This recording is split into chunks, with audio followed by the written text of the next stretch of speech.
Bonsoir à tous. À la une de ce journal, l'émoi et la consternation après le meurtre d'un jeune enseignant survenu ce matin au lycée classique de Colbison, une banlieue de Yaoundé.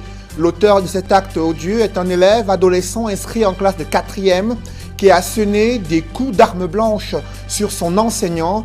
Un crime, une tragédie qui met en lumière la résurgence de la violence en milieu scolaire. C'est le dossier à suivre en ouverture de ce journal. La répartition du budget d'investissement public inquiète des analystes économiques et des parlementaires. 457 milliards de francs CFA seront injectés dans les régions du centre et du sud. Cela représente environ 45% du BIP global. Par contre, les régions de l'extrême nord, du nord-ouest et sud-ouest, 3 régions sinistrées reçoivent à peine 15% de ce budget.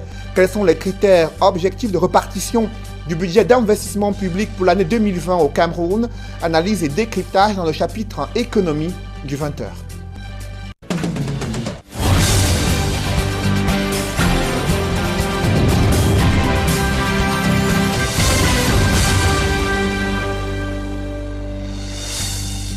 Merci de suivre cette édition complète de l'information sur Equinox Télévision. Il avait la fleur de l'âge, passionné des mathématiques et déterminé à transmettre des connaissances à ses élèves.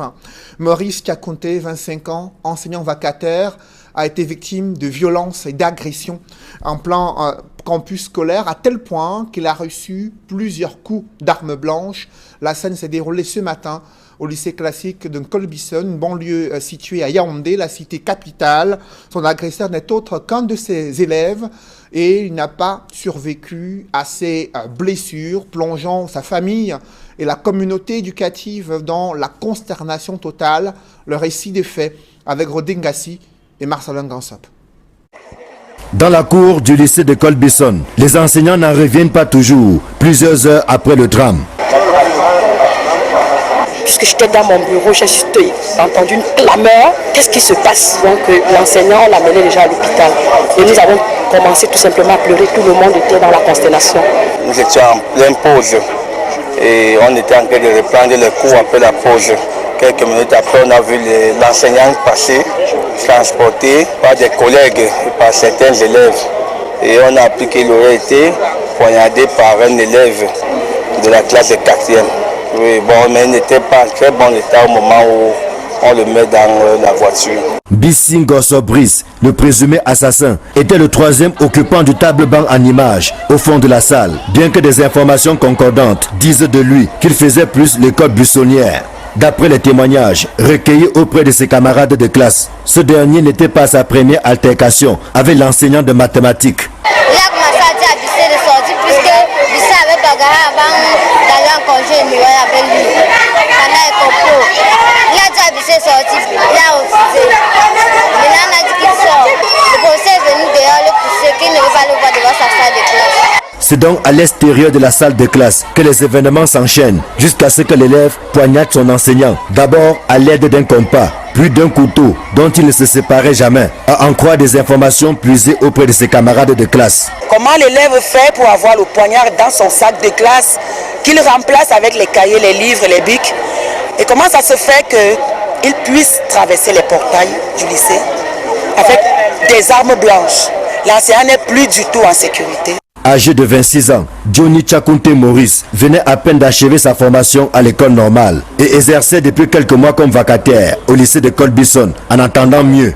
À la fleur de l'âge, il meurt en dispensant le savoir, victime de la violence et de la délinquance qui sévissent de plus en plus dans nos établissements scolaires. Oui, non, vraiment un enseignant très posé, toujours constructif dans nos réflexions entre enseignants ici à la salle des professeurs. Quant au présumé assassin, il est en exploitation au commissariat de sécurité publique du 12e arrondissement après son interpellation au quartier Oyomabang. Lorsque nous quittions le lycée de Colbison, la ministre des enseignements secondaires tenait une réunion de crise à huis clos avec les responsables de l'établissement. Après quoi, elle devait s'adresser aux enseignants qui resteront à jamais marqués par cet acte odieux. Les mots me manquent pour exprimer ça parce que ça donne envie de pleurer, excusez-moi. Mais c'est trop fort, surtout pour des jeunes enfants. pour en arriver à ce point-là. Voilà qui contraste avec les messages de sensibilisation bien visibles au sein de l'établissement. Après son agression sur le campus du lycée classique de Nkolbison, Maurice Diakounté a été transporté d'urgence au CHU à Yaoundé, mais il a succombé à ses blessures bien avant d'être admis au service des urgences. Le médecin explique les circonstances de son décès dans ce reportage que signent Élisée Bogba et Ike Cyril. C'est ici, à la morgue du CHU, que le corps de Johnny Diakounté Maurice a été déposé. Les responsables expliquent qu'avant d'arriver à l'hôpital, il était déjà mort. Il arrive devant les urgences, on est donc informé qu'il y a un patient et on est tous sortis. L'équipe, on était pratiquement autour au nombre de 4 médecins avec l'équipe infirmière. Oui, on a trouvé un patient qui baignait dans le sang. On l'a donc sorti du véhicule, mis dans le brancard et on l'a amené directement à l'intérieur du service. Et là, effectivement, on a constaté qu'il était décédé. Donc, on ne pouvait plus faire grand-chose. Johnny Diakounté Maurice, enseignant de mathématiques au lycée de Nkolbison, a été transporté aux urgences du CHU autour de 11 heures. Les tentatives du corps médical pour le sauver sont restées vaines. Non, la première chose était de prendre la voie veineuse. Oui. Et naturellement, tout faire pour voir s'il était encore en vie, s'il fallait absolument le transfuser. Dans ce cas, il fallait transfuser et il fallait effectivement arrêter l'hémorragie. Malheureusement, il était déjà décédé. Donc, tout ce qu'on a pu faire, c'était de prendre une voie et c'était tout.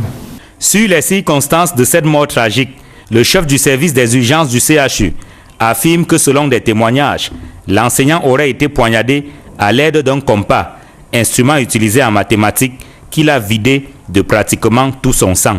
Ce que nous avons constaté à son examen, il avait une plaie. Donc une plaie au niveau de axillaire, au niveau de l'épaule gauche. Certainement, il y a eu une atteinte des gros vaisseaux, notamment la tête sous-clavière. Donc quand il est arrivé dans nos services, il s'était complètement vidé de son sang. Il était décédé. D'après les accompagnants, ceux qui l'ont amené, ils disent que c'était un compas. Bon, nous, on n'était pas dans les lieux pour le certifier. C'est ce qui nous a été rapporté. Selon les explications du médecin donc, le trou était tellement profond et l'hémorragie si grave que l'on ne pouvait que constater le décès. Dans ce chapitre, l'école est-elle encore le lieu par excellence de la socialisation des nouvelles générations? La multiplication des cas de violences meurtrières, délinquance juvénile en milieu scolaire laisse apparaître des failles sur le plan sécuritaire, le délitement des valeurs morales et l'échec de la communauté éducative et des pouvoirs publics incapables d'endiguer ces fléaux sociaux qui menacent l'école au Cameroun. Explication avec Guy Zogo. L'affaire de l'enseignant assassiné au lycée de Nkolbison à Yaoundé par son élève relance la problématique de l'étang et de l'être de l'école aujourd'hui au Cameroun. L'étang, entendu comme ce qui se voit, montre une école mal en point au plan sécuritaire. Ainsi, les établissements, surtout publics, se sont pratiquement mués en moulins où l'on peut entrer, aller et venir comme on veut, transportant par divers soies, force objets, dont des couteaux et autres instruments dangereux susceptibles de semer la mort à tout moment. À l'évidence, rien n'arrête cette décrépitude, pas même le meurtre il y a quelques mois d'un élève à Douala, un curseur qui aurait pu marquer une réelle prise de conscience. Hélas, rien n'y fait, le mal perdure. Quant à l'être de l'école, c'est-à-dire son essence, sa raison d'être, pour le moins, ses repères sont complètement chamboulés. Singulièrement, il faut s'inquiéter du rapport désormais équivoque entre le maître et l'apprenant. Jadis, dans les universités, le détenteur de la chaire était ainsi juché sur un siège haut perché, d'où il regardait son élève dispenser ses savoirs sans se priver de l'interrompre à tout moment pour repréciser sa pensée. Tout cela sans la moindre gêne de l'apprenant. Il n'y a pas longtemps, c'est la même crainte qu'on avait du maître dans nos écoles primaires et dans nos lycées et collèges. Mais tout porte à croire que le savoir et celui qui le transmet ne sont plus sacrés dans notre société. Un triste sort, en définitive, pour l'école. Dans le reste de l'actualité, la mise en garde du gouvernement n'a pas dissuadé les partis de l'opposition engagés dans le boycott des élections législatives et municipales prévues le 9 février 2020, à quelques semaines de l'ouverture de la campagne électorale. Le gouvernement menace les tenants du boycott. Ceux-ci comptent rester sur leur position malgré les accusations de comportements anti-républicains et anticonstitutionnels. Ils balayent d'un revers de la main les allégations du gouvernement, estimant que l'heure est grave au Cameroun et que l'opinion nationale doit d'abord se prononcer sur la situation socio-politique du pays. Regard croisé de la classe politique après les propos du ministre de l'administration territoriale. C'est dans ce reportage que signent François Dikoumé et Gladys Sidier. Boycotter une élection, c'est lutter contre le développement. Prêcher le boycott des élections, c'est afficher un comportement anticonstitutionnel et anti-républicain. Ce qui est inacceptable et intolérable, c'est de dire par exemple, je n'irai pas aux élections et je ferai tout pour empêcher les autres Camerounais d'exercer leur droit de vote le jour du scrutin. Répondant aux propos du ministre de l'administration territoriale qui a annoncé des mesures de répression contre toute entité incitant à l'abstention lors du double scrutin du 9 février, le mouvement pour la renaissance du Cameroun déclare qu'il continuera à jouer son rôle d'éveil auprès des populations, notamment sur les limites du code électoral et sur la situation sécuritaire dans les régions en crise, entre autres. Des manquements graves que les populations ne sauraient cautionner en allant voter. Nous sommes dans le droit de faire la campagne pour le boycott parce que ça fait partie de l'activité politique d'un parti politique. Parce qu'un parti politique, surtout de l'opposition, a pour mission de former l'opinion sur la manière dont est géré le pays et en l'occurrence sur la façon dont est gérée notre démocratie. Les Camerounais, de par leur abstention, vont donner un signal au régime en place que le système électoral est déficitaire, qu'il ne fonctionne pas normalement et qu'on devrait le revoir pour permettre à ce que les Camerounais puissent normalement participer à l'activité politique de leur pays. Mais que ce soit clair, nous n'empêcherons personne à aller voter. Ce jour, les Camerounais seront libres de nous suivre ou bien de suivre le gouvernement qui invite à aller voter. Dans les rangs du RDPC, l'on pense que malgré les divergences de points de vue, il revient à tout Camerounais d'afficher un comportement républicain en évitant de mener des actions susceptibles de créer la révolte ou d'entacher la crédibilité du pays. Empêcher ou intoxiquer des concitoyens d'aller voter, c'est comme si empêcher un citoyen d'aller travailler, chercher son pain quotidien. Toute personne soucieuse du devenir du Cameroun, qui aime le Cameroun, devrait au soir du 9 février avoir accompli cet acte. Stop aux fake news, stop à tout ce qui ne construit pas à pouvoir valoriser notre cher et beau pays, le Cameroun. Du reste, les partis politiques de l'opposition, comme la société civile, comptent poursuivre la campagne de boycott des élections législatives et municipales entamées sur le terrain sans pour autant empêcher les éventuels électeurs de se rendre aux urnes le 9 février prochain. Le gouvernement met en avant les innovations fiscales de la loi des finances 2020 dans un contexte de crise économique et d'inquiétude du secteur privé. Le ministre des Finances, Lupoul Motazé, était à Bafoussam pour le lancement technique du budget de l'année 2020, évoquant la mise en œuvre du budget d'investissement public, les innovations fiscales visant à rassurer le secteur privé qui a dénoncé une pression fiscale durant ces dernières années au Cameroun. D'autres précisions avec Leclerc Sakem. Promulguée le 24 décembre dernier par le chef de l'État, la loi des finances, l'exercice 2020 est désormais en vigueur sur l'ensemble du territoire national. Dans un contexte de marasme économique, l'enveloppe budgétaire chiffrée à 4 950,7 milliards de francs CFA connaît une baisse considérable de 260,3 milliards de francs CFA en valeur absolue, soit 5% en valeur relative comparativement au fond de l'exercice précédent. Son exécution devra contribuer à l'atteinte des objectifs de croissance, d'emploi et d'équilibre que s'est fixé le Cameroun pour cette année. Pour réaliser tous ces objectifs, il faut maximiser le regroupement des recettes publiques. Vous comprenez que les impôts, la douane, les autres recettes non fiscales, etc., soient interpellées. Il y a eu des innovations. Les innovations visant essentiellement à élargir l'assiette fiscale. C'est le véritable problème que nous rencontrons, c'est que chaque fois qu'on veut accroître le regroupement des recettes, ceux qui payent ont toujours l'impression que c'est toujours vers eux que nous allons. C'est toujours les mêmes qui payent.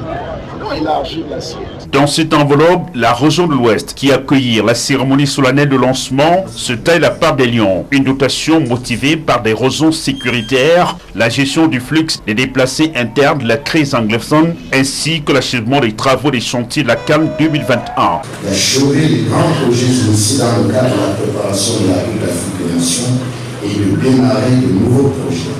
Le tout dans le souci constant d'améliorer les conditions de vie des populations de la région.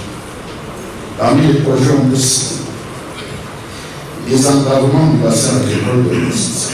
Le patron du ministère des Finances, dans son discours, a souligné à grands traits les dysfonctionnements qui ont très souvent plombé la bonne exécution de l'enveloppe budgétaire et des recommandations pour sa mise en œuvre optimale. J'en appelle une fois de plus au professionnalisme des prestataires de l'État, car la réalisation d'une prestation au-delà des délais prévus entraîne inévitablement un glissement du moment de paiement.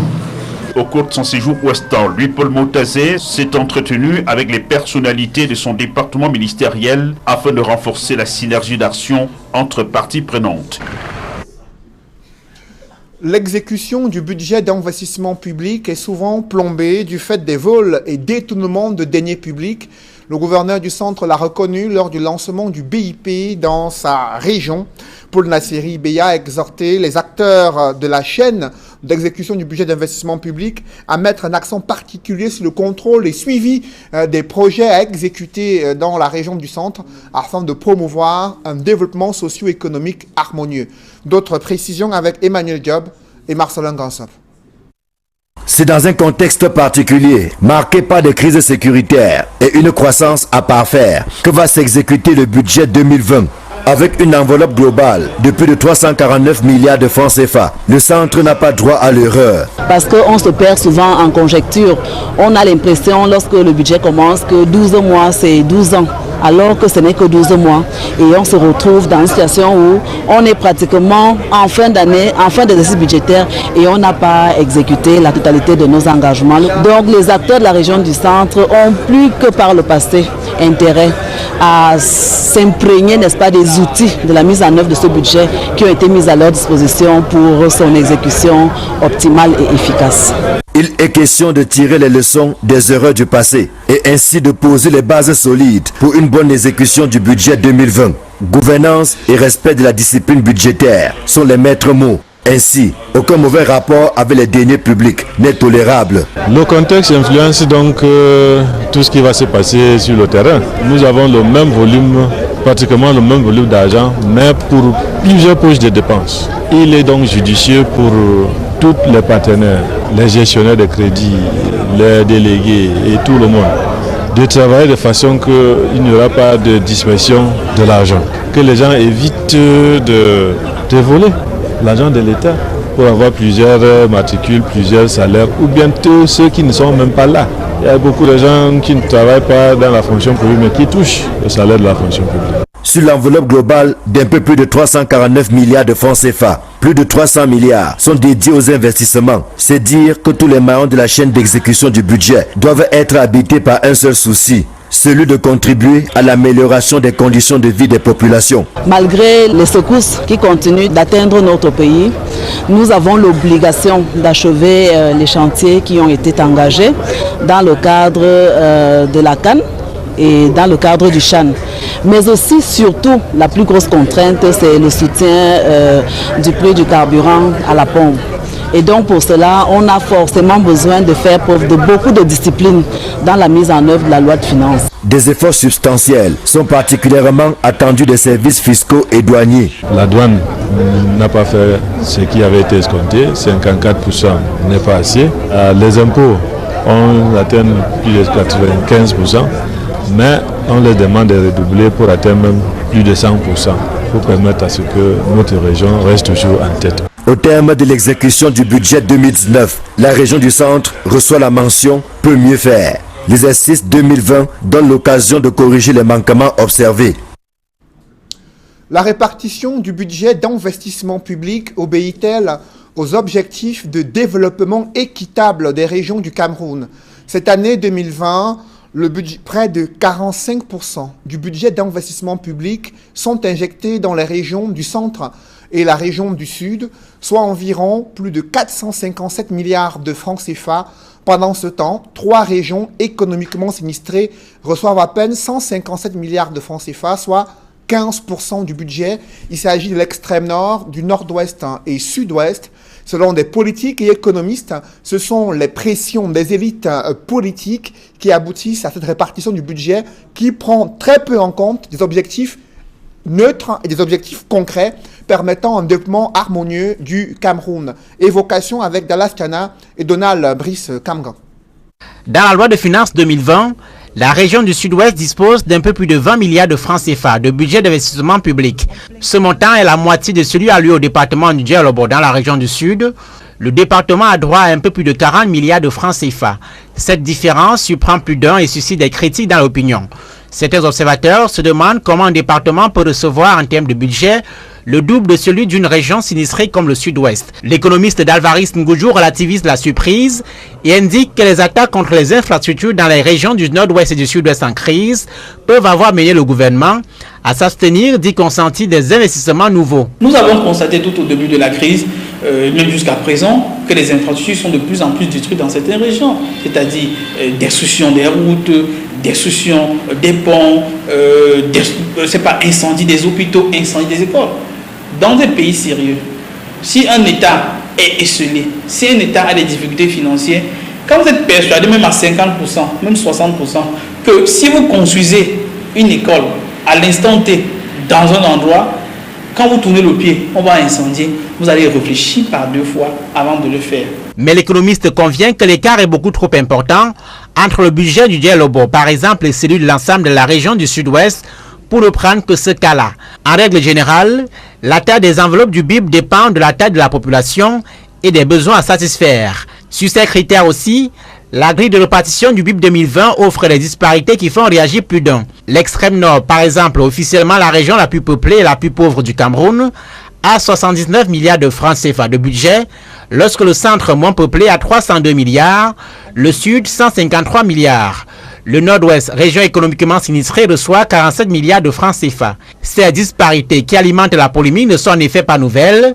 Elles sont régulièrement observées dans la répartition du BIP. Député depuis une dizaine d'années à l'Assemblée nationale, Jean-Michel Nietzsche note quelles sont les conséquences des lobbying de certaines élites qui amènent l'exécutif à consentir des parts du lion à leur région, pas forcément au bénéfice des populations. Des élites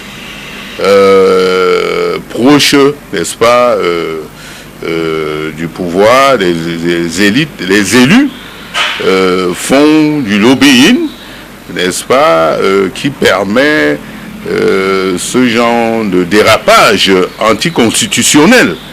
Parce que l'article 55 alinéa 4 est clair, qui indique que l'État doit veiller, n'est-ce pas, au développement harmonieux des collectivités territoriales décentralisées. Tout ça, ça alimente tout simplement la corruption. L'élu convoque la sous-consommation régulièrement décriée du budget d'investissement public dans les régions. Sollicité pour des éclairages au sujet de cette controverse, le ministère des Finances n'a pas donné suite à notre demande jusqu'au bouclage de cet article. Dans ce chapitre économie, des cacaoculteurs s'inquiètent des affres de la crise anglophone sur leur production.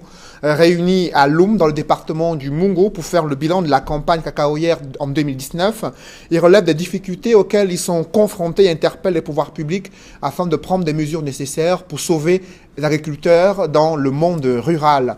Des précisions avec Jacquino Molon et Sylvestre Zangaou. S'il y a une campagne cacaoyère que les planteurs de la ville de Loum souhaitent oublier, c'est bien celle de 2019. Entre la baisse de la production et la baisse du prix du kilogramme, L'année a été bien difficile. Le prix trop bas, qui n'est pas équilibré à ce qu'on est en train de prendre. Pour venir un produit, même on dit un produit peut-être quelque chose de 800 francs, et le kilo n'était même pas à 1000 francs. Donc le produit est plus cher que le prix de cacao. C'est là où nous souffrons. Vraiment, si on demande le gouvernement qui peut nous aider, qu'on voit quand même dans cette situation.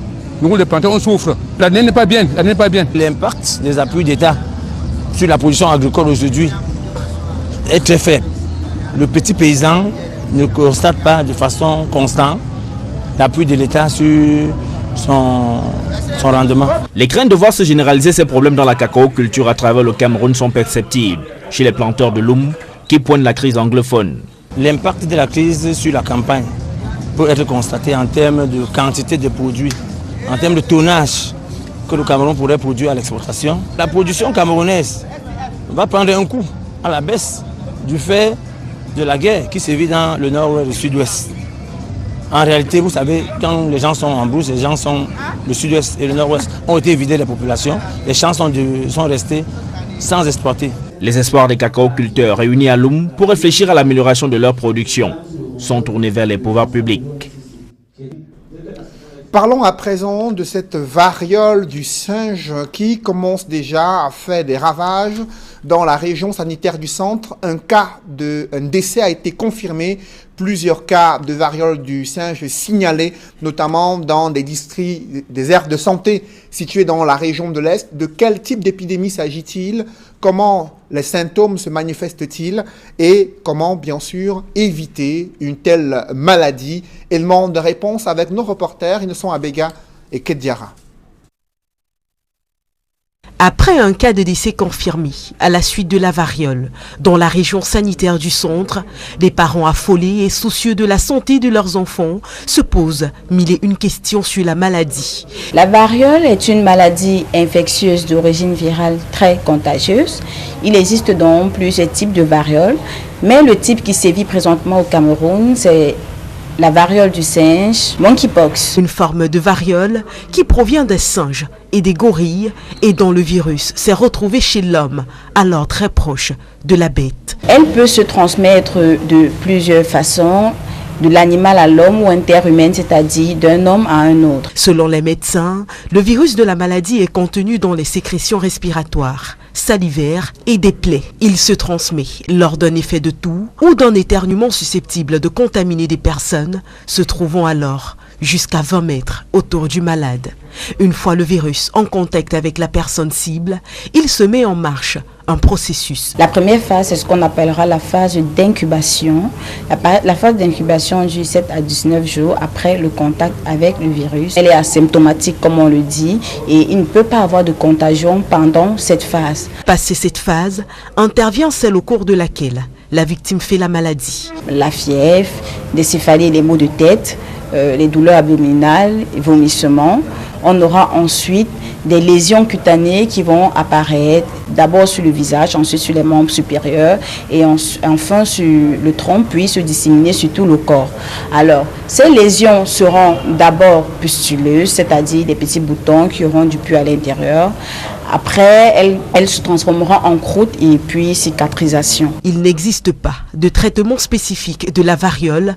Pour se débarrasser de la maladie, les professionnels de la santé vont mettre le patient sous traitement symptomatique. S'il fait une fièvre, on lui donnera un antipyrétique, un médicament pour pouvoir diminuer la fièvre.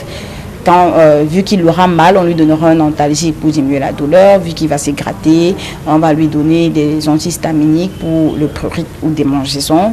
Vu qu'il aura des lésions cutanées, on lui donnera des solutions antiseptiques pour ses bains en fait. Pour pouvoir stopper la progression de la maladie, les médecins recommandent de se laver les mains avec de l'eau propre et du savon si on a été en contact avec un cas de variole, de mettre le malade hospitalisé en quarantaine et surtout d'éviter les viandes de brousse. La déclaration des chefs d'État d'Afrique de l'Ouest et du président français est loin de calmer et rassurer les populations en Afrique de l'Ouest. 220 soldats supplémentaires français doivent être envoyés dans le Sahel. C'est du moins ce qui ressort de la déclaration conjointe signée par les chefs d'État qui sont dans le cadre du G5 Sahel et le président Emmanuel Macron. Au terme du sommet de Pau, de nombreuses initiatives ont été prises pour lutter contre le terrorisme, mais elles sont loin de convaincre les populations africaines. On fait le point sur l'actualité internationale avec Michel Ngatiou. Les chefs d'État membres du G5 Sahel et le président de la République française se sont réunis ce 13 janvier 2020 à Pau en France en vue d'examiner la situation dans l'espace G5 Sahel, réaffirmant leur détermination commune à lutter ensemble contre les groupes terroristes qui opèrent dans la bande sahélo-saharienne et dans la région du lac Tchad. Lors de la conférence commune et la déclaration conjointe, les chefs d'État n'ont pas hésité à faire entendre leur voix. Aujourd'hui, plus que jamais, le constat, c'est que les résultats que nous engrangeons, pour l'instant, malgré les efforts que nous conjuguons, sont en deçà des attentes des populations qui éprouvent des difficultés majeures. Les chefs d'État du G5 Sahel ont également exprimé le souhait de poursuivre l'engagement militaire avec la France au Sahel et ont plaidé pour un renforcement de la présence internationale à leur côté. Ils ont également exprimé leur reconnaissance à l'égard de l'appui crucial apporté par les États-Unis et ont exprimé le souhait de sa continuité. Nous avions,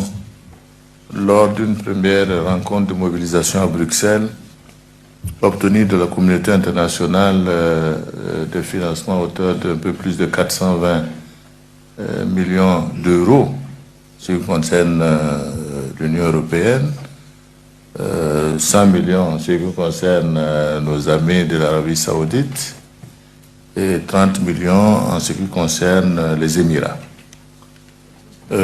Concernant, je dirais, la mobilisation de ces ressources, je pense que nous avons fait un point tout à l'heure au cours de la rencontre. Évidemment, nous avons des chiffres de part et d'autre qui sont un peu différents. Et nous avons dit que nous allons nous rapprocher de l'Union africaine et de l'Union européenne pour que nous puissions faire le point du niveau des décaissements et du niveau des matériels qui ont été reçus.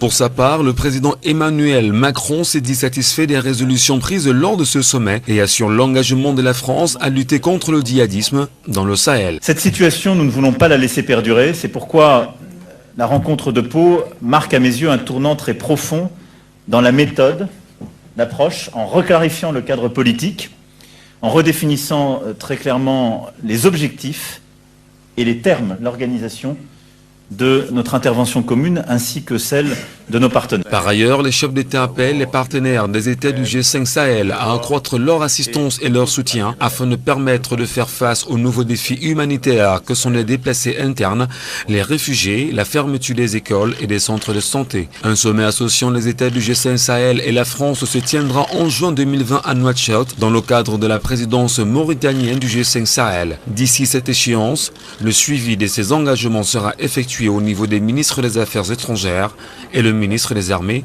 et de la Défense. Mesdames, Messieurs, c'est la fin de ce journal. Merci de l'avoir suivi. Juste après cette édition de 20h, retrouvez Serge Alain Autou et ses invités pour le débrief du journal sur le plateau d'Equinox Soir. Serge Alain.